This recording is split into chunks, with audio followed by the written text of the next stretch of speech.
Aku ageng simbah minah. Iya. Manut dawuh sing tak tampa ana dalem kene lewayangan ora mung pisan jiki kok mak. Marambah makaping-kaping klebu pebunden dalang yen Mbah Gondobuwana ya nate ngasta cempurit ana ing kene. Pakmu gedhe swargi Ki Anom Hartono ya wis nate dipiji supaya nyangik limbu ana ing kene. Pancen keluarga ageng Mbah Minah khususipun Bapak Mayor Mujita ki pancen maindhik ning wayang. Mula bengi iki panjenengane ngersakake lakon Wahyu Purba Sejati kuwi aja nganti gampangake lho Nduk. Merga Pak Mujita ki piyai sing apal karo lakon. Mosok? Ora mung saiki panjenengane wiwit cilik wis kulina mirsani wayang, apal karo lakon, apal karo crita. Malah akeh paguyuban-paguyuban budaya ingkang mapan ana ing laladan Banjarmasin sing dilenggahi kono sing dipandhegani karo Pak Mujita. Iya kok. Nadyanto Ripalungguhan iki panjenengane bertugas sebagai polisi militer TNI Angkatan Darat ning Jakarta Pusat. Ning uga aktif ana organisasi maupun kemasyarakatan. Buktine panjenengane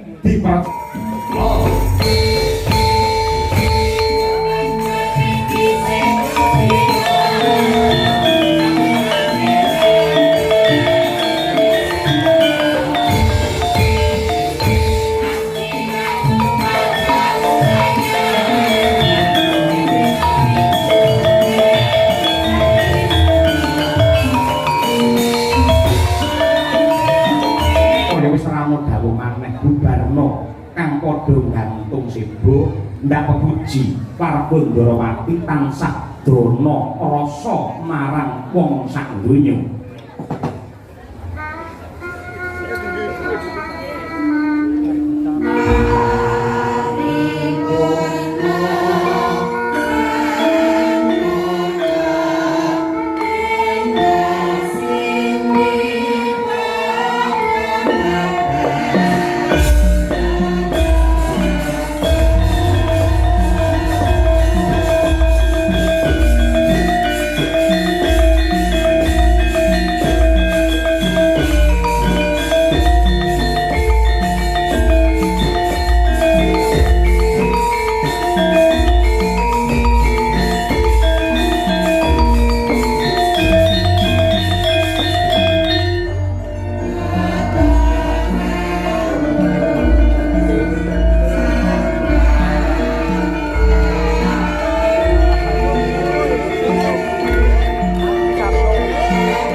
jebul sing tak anti-anti wos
gandeng iki sing sasi Sawal wis sak mestine lamun to aku kelawan kowe lan kabeh para kadang-kadang madangkara ngaturake sugeng riyadi lan nyuwun lumungkuring pangaksami dumateng wabil khusus keluarga ageng almarhumah Ibu Inah sumrambahe kabeh para kadang-kadang para dulur-dulur, para bolo-bolo munggahe, para sepuh adi sepuh, kiai alim ulama ingkang lenggah ana ing wewengkon Ponorogo.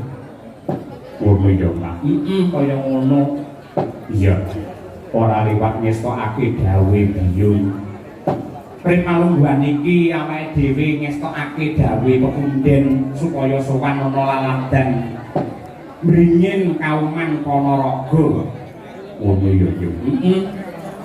Ngestokake dawuh pepunden kula Bapak Mayor CPM Mujito SHMM ingkang kembulan niat kalian Ibu Sri Wahyuni saha keluarga ageng Simbah Minah. Ya. Manut dawuh sing tak tampa ana dalem kene lewayangan ora mung pisan jiki kok mak marambah makaping-kaping klebu pepunden dalang yen Mbah Gondo Buwana ya nate ngasta cempurit ana ing kene. Pakmu gedhe swargi Ki Anom Hartono ya wis nate dipiji supaya nyangik limbu ana ing kene. Pancen keluarga ageng Mbah Minah khususipun Bapak Mayor Mujito ki pancen maindhik ning wayang. Mula bengi iki panjenengane ngersakake lakon Wahyu Purba Sejati kuwi aja nganti gampangake lho, Nduk. Merga Pak Mujito ki piyai sing apal karo lakon. Mosok? Ora mung saiki panjenengane wiwit cilik wis kulina mirsani wayang, apal karo lakon, apal karo crita. Malah akeh paguyuban-paguyuban budaya ingkang mapan ana ing laladan Banjarmasin sing dilenggahi kono sing dipandhegani karo Pak Mujito.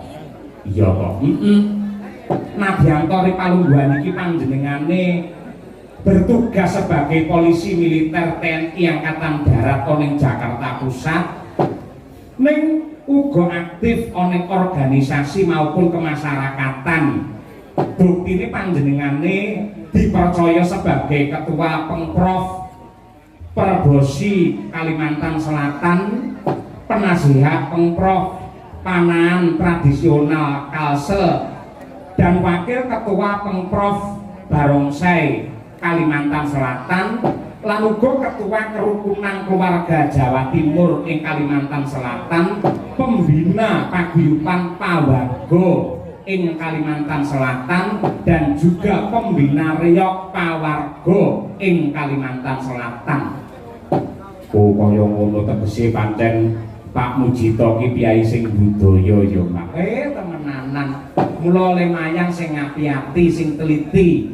Panjenengane iki wasis, panjenengane pinter karo lakon lan manut dawuh sing tak tampa saurunge ngasta dadi TNI, panjenengane iki jane cita-citane ya pengen dadi dalang. Mosok Pak Mujito iki nang sore kepareng-paring dawuh. Ngoten Mas Sahyo kula jane riyen pengen dadi dalang, kula lakon niku apa? Ning kula yen kon nuthuk gamelan mboten iso. Mongko sing jenenge dalang niku kudu ngerti kalih gamelan. Lah elek kula nuthuk gamelan niku mboten iso. Batinku timbang nuthuk gamelan luwih becik nuthuk sinden. Kuwi abot sanggane malah kaya ngono kuwi.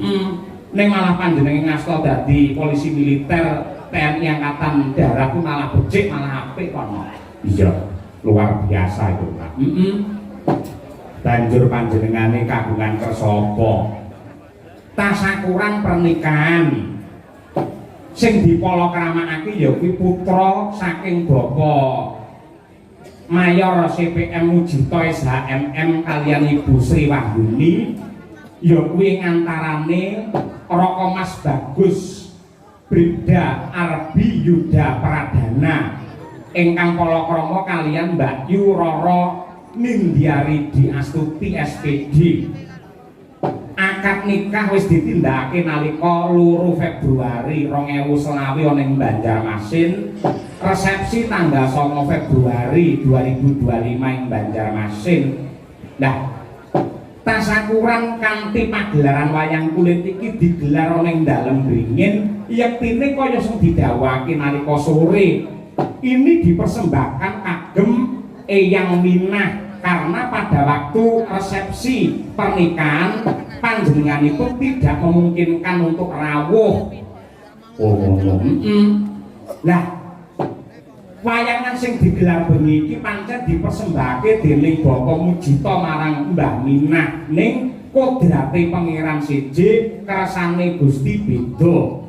Nalika wingi ana ing sasi Ramadan wingi Mbah Minah wis ditimbali sowan ditresnani ana ngarsane Gusti ingkang nyipta jagat kudu seda luwih dhisik. Mongko wayangan iki kagem Mbah Minah. Lah iya to. Mongko adate piyayen sripan ngono kuwi mesti wayangane ditunda utawa dibatalake. Ning bobote netepi tembung bawa leksana sing ditindakake dening Pak Mujito lan panjenengane percaya nadyan to alame wis beda, Mbah Minah mesti wae bengi iki mangestoni mula wayang tetep digelar. Tegese cangik limbuk sinden lan pengrawit lan uga kanca-kanca bakul bengi iki kabeh entuk lantaran rejeki saka pangeran ya kuwi lumantar Pak Mujito anggene tetep wayangan tidak dibatalkan. Tegese panjenengane pancen piyai sing hambek bawa leksana tresna marang piyai sepuh. Oh ngono ya. Kaya ngono kuwi sing apik, kaya ngono kuwi sing becik. Mongko iki ora nganti petang duluwe Mbah Minah. Mula tak suwun monggo sedaya para lenggah kula dherekaken ngeningaken cipta sawetawis nyambung raos kaliyan Gusti ingkang Maha Kuwaos anut kaliyan kapitayanipun piyambak-piyambak dene ingkang agama Islam. Monggo kula dherekaken kirim donga dumateng almarhumah Ibu Minah, mugi-mugi pinaringan tentrem ayem jenjem permanem mulya wonten ing swarga kagem Eyang Minah. Al-Fatihah.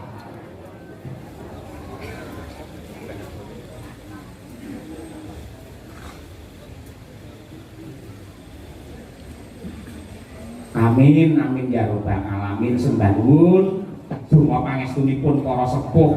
Iya.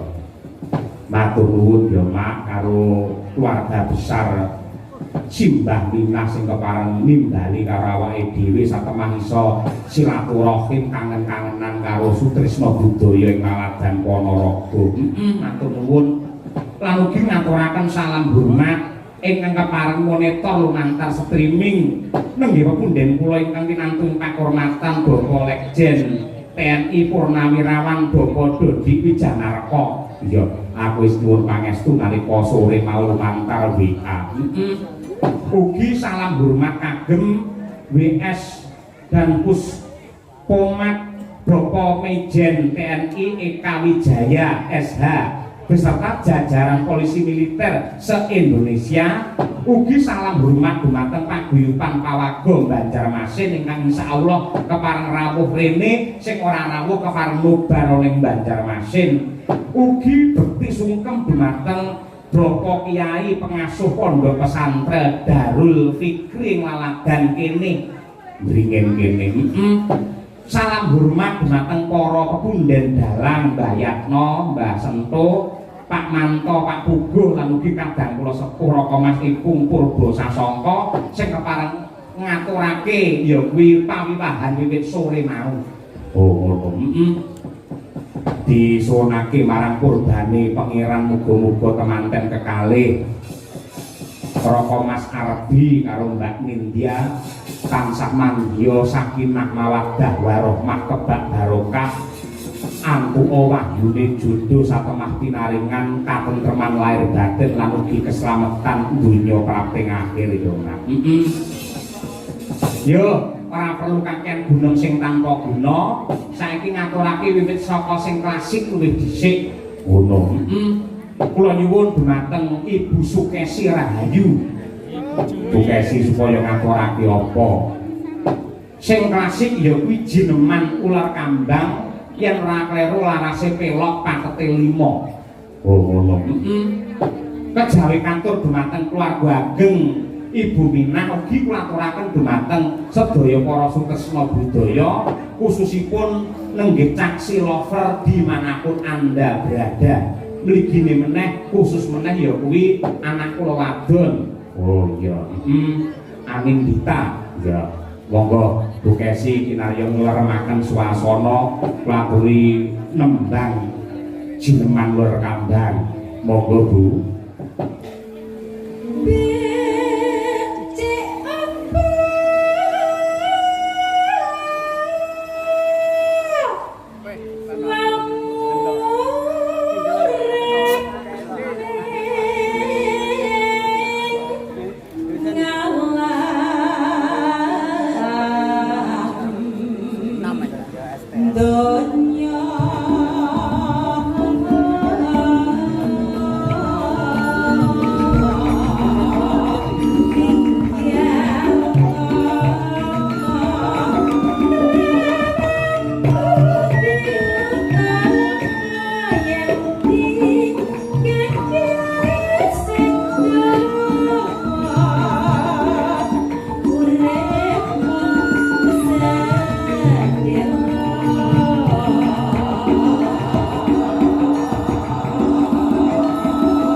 nuwun tembang klasik kula kandhang wis diaturake.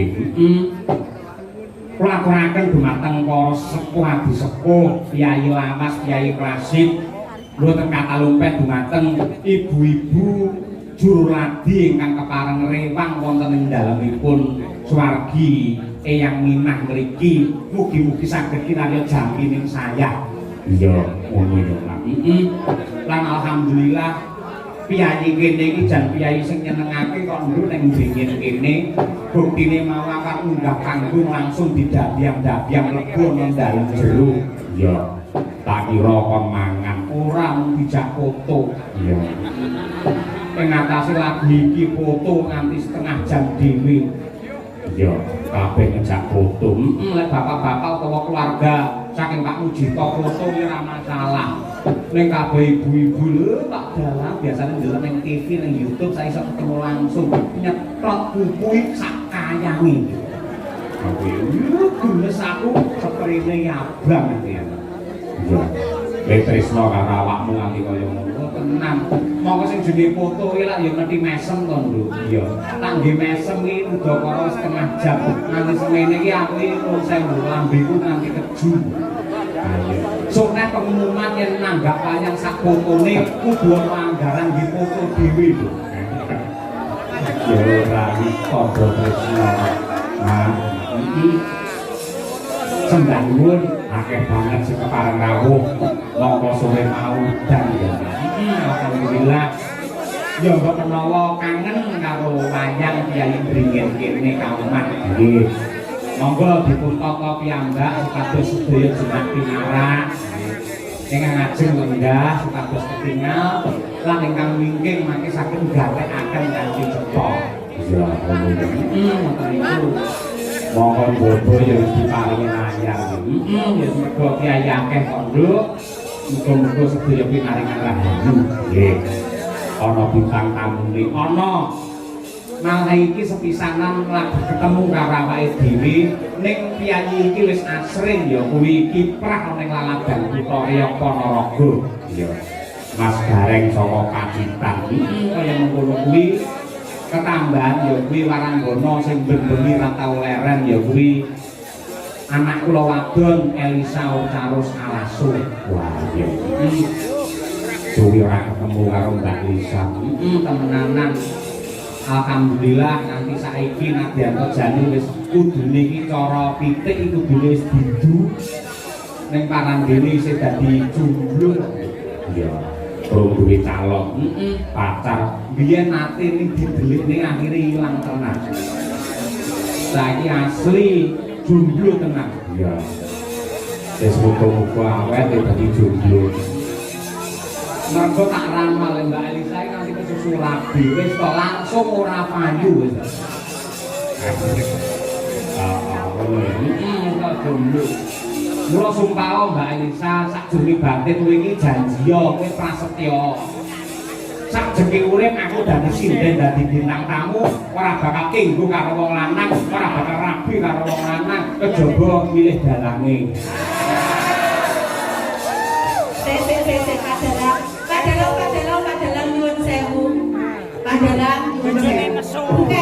Oh, istriku tersayang. Ya, aku di padalan. Dengan mirekaken bojo kaya ngono rayu Mbak Elisa. Rungokno kali sehat.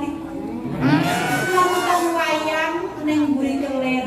Cakep. Pak Cahyo sayang, cintaku padamu tak pernah berakhir.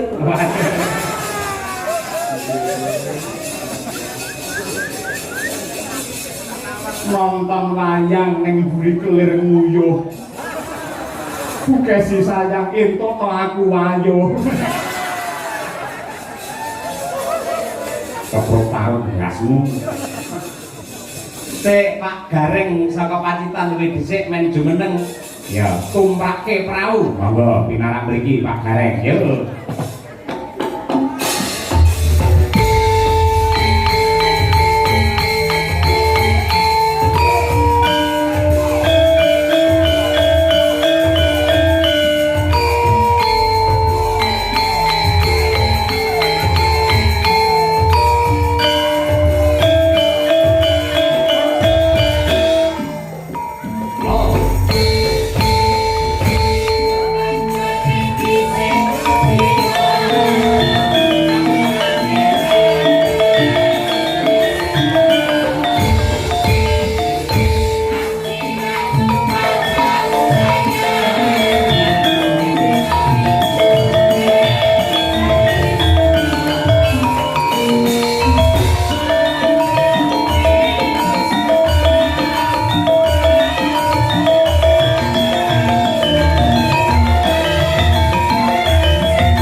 dalu Mas Gareng.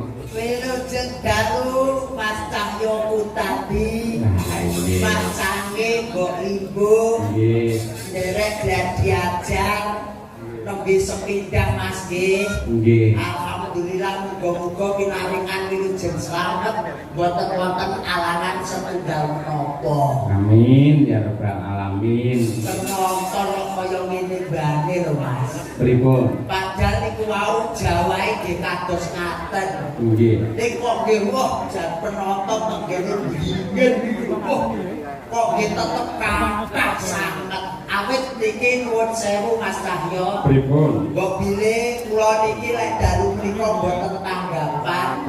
Dalu menika sanes sing ngendikane jenengan bintang tamu. Kula niku lek teng Ponorogo namung nderek dolan badhe sungkem panjenenganipun Rama Mujito. Niku Intinipun badhe sungkem. nggih badhe sowan sungkem karo badan. Sing sepisan kula badan kalih Kang Hamengkugati, ingkang angka kalih menika badan dulur-dulur kula sing tenggene mriki. Nggih. Wow, kok nek pamane kula ki ditanggap lho Mas, esuk nanggap kula. Awan nanggap kula, bengi kula lagi pun boten tanggapan melih Pak. Lah napa? Lah ki namung derek ketut buri jenengan nonton wayang naik kula clonteni namung wonten. Panjenengan asring tindak wonten ing Ponorogo menika tegesipun dipun tresnani kalih Kyai Ponorogo. Leres Mas Cahyo menika Kula nggih sok nonton teng YouTube. Jenengan iku ndereke Mas Guritno, nggih ndereke Mas Ibu Purbasasongko, Mbah Yatno, mesti nggih duete kalih Mbak Elisa. Jenengan nek teng YouTube ngadeg berdua kalih Mbak Elisa, wah luar biasa. Mbak Elisa jan kaya Batari Kumoratih, jenengan kaya komodo. kula ki senes komodo Mas Cahyo. Lah napa? Kadal. Oh, menungso lan nggih pun sewu Mas Cahyo. Paribasane kula dalam panjenengan teng mriki nuwun sewu priyayi Ponorogo niku priyayi ingkang obak ingkang mulya, seneng budaya, seneng nanggap wayang. Nggih. Pangkat paribasane dadi wisatane, nanggap wayang tuntunan dadi camilane. Niku lho. Koe mainin kalih wayang nggih. Nggih, kula Pak Mujito pun sen ora ndudohne pangkate. Boten ndudohne derajate, boten ndudohne donya panggene ning Pak Mujito niku sami kalih kula. Samine nggih napa njenengan madak-madake Pak Mujito. Pak Mujito ki najan seorang perwira. Nggih. Nuwun sewu biasane niku lho pun gadah embel-embel niku dugi putih-putih niku mawi napa niku sing teng mriki mbelan niku dibetok matuk. Oh nggih. Betok kondur teng desa. Nek Pak Mujito boten kaya aku Mas. Teko dok ki najan kula nggih gareng kadang ora dagel. Nggih. Aku budal ki ya nggo celono nandhek nganggo sandal jepit lambi kula elek ngoten. Kok bubleng Pak Mujito ngomong monggo Mas, wajane teng winting dihirati. Wong ya wong nek jenengan kan nggih apa-apa niku dinomersatukan Mas Cahyo. Nuwun sewu ngendikane jenengan foto mawon ngantos setengah jam. Nggih. Bukesi setengah jam. Menika di kula sing saking kulung setengah jam. Sedaya Widyawati setengah jam padha foto. Jenengan nggih foto. Oh, sak jam foto Mas.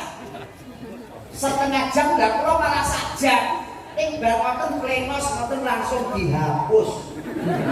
Lho, lah sebabnya lah kebanggaan kok bisa foto kali gareng. Parah ala wong memori wis bah Mas tirai putih iki memorine langsung full Mas. Mawon niku pas kula badhe foto mlebet mriku, Nggih. enten bayi sik cilik ngoten niku nangis wer-wer bareng kula jak foto alhamdulillah langsung meneng Mas gareng. Wah, sami kali kula Mas Iwo. Jenengan nggih kali Lho gareng. lho lho, kenapa bayi foto jepret mari nangis. Nggih. Terus napa niku lari putri-putri cantik, templok seneng. Bareng to wong meteng Mas. Foto jebret ngoten plemas ngono, amit-amit jabang bayi. Wong kaya kula jenengan ki diampun sia-sia. Mboten. Wah, nggih. Alhamdulillah saestu Mas.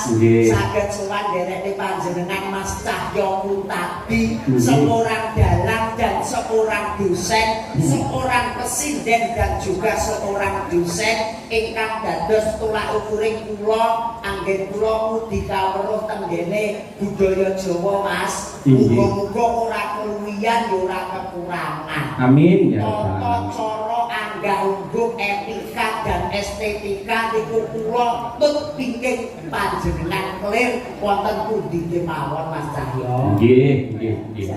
Menika dalam rangka tasyakuran pernikahan pun prisa mantenipun sinten? Patene kula lali lho Mas, asmane lali kula gak kula ke bapak kula tani, mbok kula nggih tani, kula dhewe namung sing derajate dhuwur. Kok mboten sombong.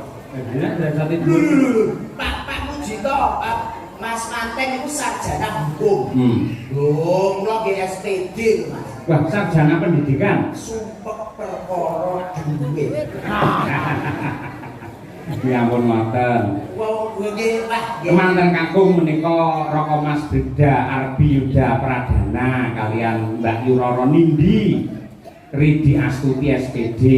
Nggih, wah iki nuwun sewu Mas Cahyo. Pripun? Najan kula ke omah-omah pen kepara 20 taun yen badhe ngomongi badhe napa niku nuturi niku pun paribasane mulai segoro. Namun derek dedonga kula mawon ikhlas lillahi ta'ala saking kretek ati kula dongakne dulur kula lanang dulur kula wedok anggenipun bangun balinisma muga-muga dados keluarga ingkang sakinah mawaddah warahmah.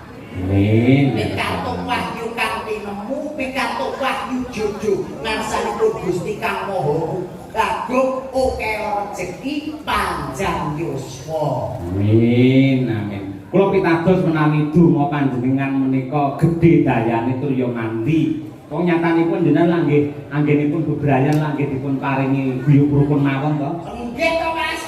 Wong guyub rukun alhamdulillah kok jenenge paugerane wong tuwa Mas nuwun sewu. Bapake ayu kaya ngapa ki tetep bojomu. Cantik kaya ngapa ndikane jenengan tetep bojomu. Lah kula kan nggih to ngoten. Dolan tenggene mall Madiun. Pripun? Lah teng mriku niku panggih artis kondang cantik. Kula plantuk mulai jebul Mas. Ayu boten jenengan. Ayu kono Mas. Lho. Nun sewu warah agama niku sampun paring piwulang. Nadyan to wong wadon ayu digelar teng jagat, piye carane awake dhewe tetep menganggep lamun to bojone sing ayu dhewe ngono lho. Lah sakjane kula nggih wonten ning nek masalah kesetiaan nuwun sewu lho. Wong jenengan ngendikan mawon badhe remen kali Mbak Elisa nuwun sewu. Mbak Kesi pun ngendikan kowe iki bojomu ning nggih kalah romantis kalih kula Mas. Kok iso? Kula nuwun sewu bojoku ki ning ndi tak gandeng Mas. Jan ketok rukun tenan. Ketok mesra. Ponorogo tak gandeng. Jak pundi melih? Tak teng Madiun kula gandeng. Tenggene Surabaya kula gandeng. Mlebu tenggene mall sebelah iku kula gandeng. Mesra banget nggih. Mergo lek boten kula gandeng ya njupuki napa-napa. Wah, padahal niki kula iki nyambut gawe. Lho, sampeyan kudu ya tanggung jawab. Seorang laki-laki apa sing dikersakne bojo ya dipinangkani men sampeyan duwe kawibawan ngono kuwi. Nggih kula pinangkani lho niku kula pinangkani saestu Mas. Kula jupuk ning ngoten, bari tenggene kasir kula balekne melih. Lho, lah terus mulai ora nggo apa-apa. Lah yo sabar. Kula kan nggih wonten sabar, trimo karo pawehe sing wong lanang. Kula kan nggih wonten sami kalih putranipun panjenenganipun Pak Mujito. Pokoke yo jenenge awake dhewe najan wis pangkate dhuwur to Mbak yo, Dik. Awake dhewe kudu nrimo apa sing dadi pawehe Gusti. Nggih ngoten. Dawuh leres nggih. Lah niki mumpung Mbak Elisa sampun jeneng pinarak wonten mriki dasaripun sampun sawetawis dangu mboten pinanggih. Leres Mas. Jenengan kajenge dipun kancani Mbak Lisa nggih. Ijih siap. Monggo jumeneng Mbak Lisa. Aja dipleroki. Monggo, yo kados.